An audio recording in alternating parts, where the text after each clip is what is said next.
બનાવીશું ગુજરાતી બધાની ફેવરિટ દાળ ઢોકળી।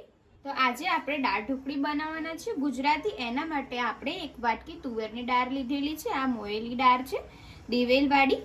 આને આપણે સારી રીતના ધોઈ અને પછી બાફવાની છે। એમાં આપણે જ્યારે બાફીએ કુકરમાં ત્યારે આપણે 3 ગ્લાસ પાણી નાખવાનું છે। આ પ્રમાણે જે તમારે કોઈ પણ એક ગ્લાસનું માપ રાખવાનું એ પ્રમાણે તમારે પાણી નાખવાની બાફવાની છે દાળને સિંગદાણા નાખીને। આપણે દાળ બાફી લઈશું। હવે 3 થી 4 સીટી થવા દઈશું। હવે આપણે દાળને ધોઈ નાખી છે અને સિંગદાણા નાખી દીધા છે અને આને આપણે 3 થી 4 સીટી થવા દઈશું। ત્યાં સુધી આપણે લોટ બાંધી લઈશું દાળ ઢોકળી માટેનો।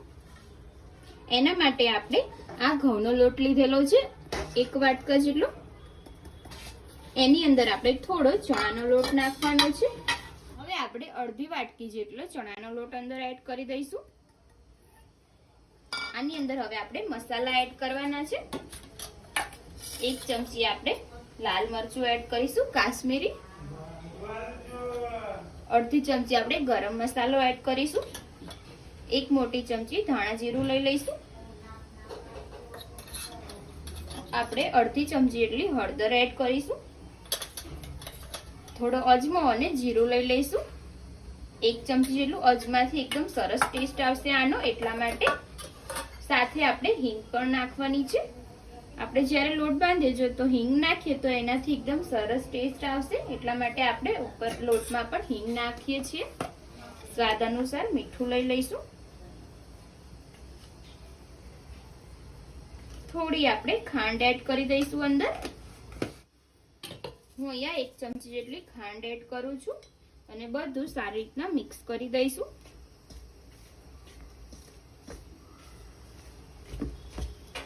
હવે આપણે લોટ બાંધવાનો છે।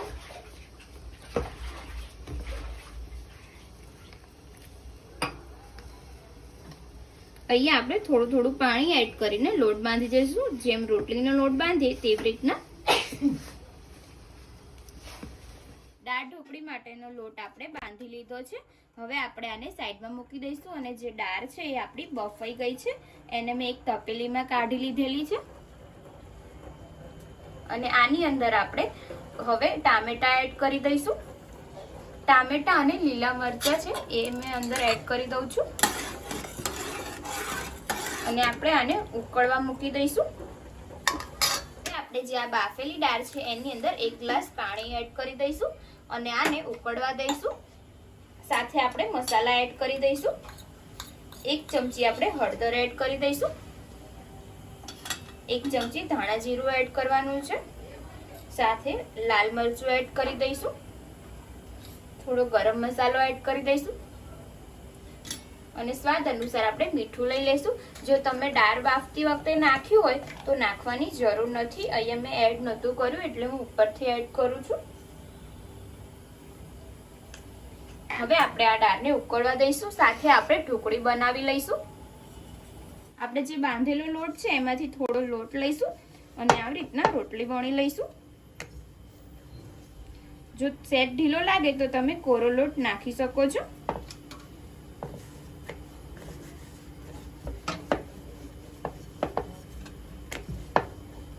પતલી રાખવી હોય તો પતલી પણ રાખી શકો છો। હું અહીંયા પતલી ઢોકળી બનાવવાની છું। હવે આપણે કટ કરી લઈશું।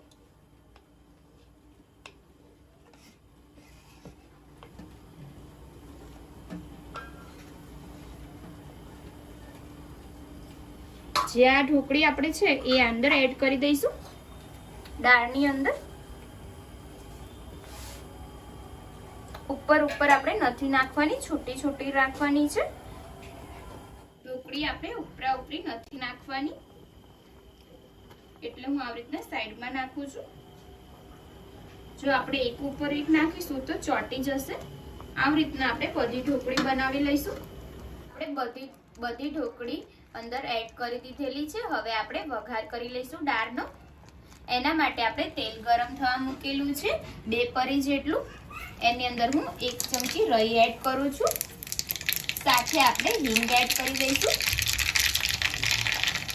તમાલપત્ર એડ કરીશું અને થોડું આપણે લાલ મરચું એડ કરવાનું છે।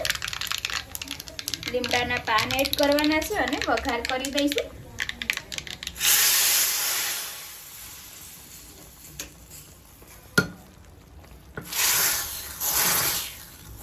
હવે આપણે આની અંદર ગોળ એડ કરી દઈશું. ગળ પણ જેટલું તમને ગળ પણ પસંદ હોય તેટલું તમે નાખી શકો છો.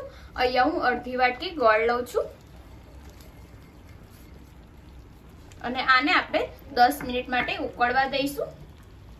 એટલે જે આપણે રોટલી જે ઢોકળી કરી છે તે પણ સરસ બફાઈ જશે.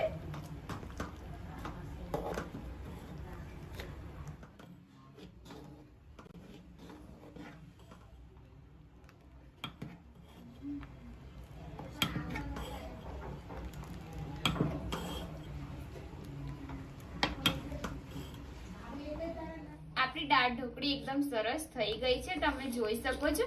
અને એકદમ છૂટી છૂટી થઈ છે, ચોટી પણ નથી. જો તમે આવી રીતના બનાવશો તો એકદમ પરફેક્ટ થશે, ચોટશે પણ નહીં. હવે આપણે આને સર્વ કરી દઈશું. ફ્રેન્ડ્સ, આપણી દાળ ઢોકળી રેડી થઈ ગઈ છે, એકદમ સરસ બની છે, તમે જોઈ શકો છો. જો તમને મારી રેસીપી પસંદ આવી હોય તો વિડીયોને લાઇક કરજો, શેર કરજો, કમેન્ટ કરજો અને ચેનલને સબસ્ક્રાઇબ કરવાનું ના ભૂલતા. તો ચાલો મળીએ આપણે એક આવી જ નવી રેસીપી સાથે. જય માતાજી, જય શ્રી કૃષ્ણ.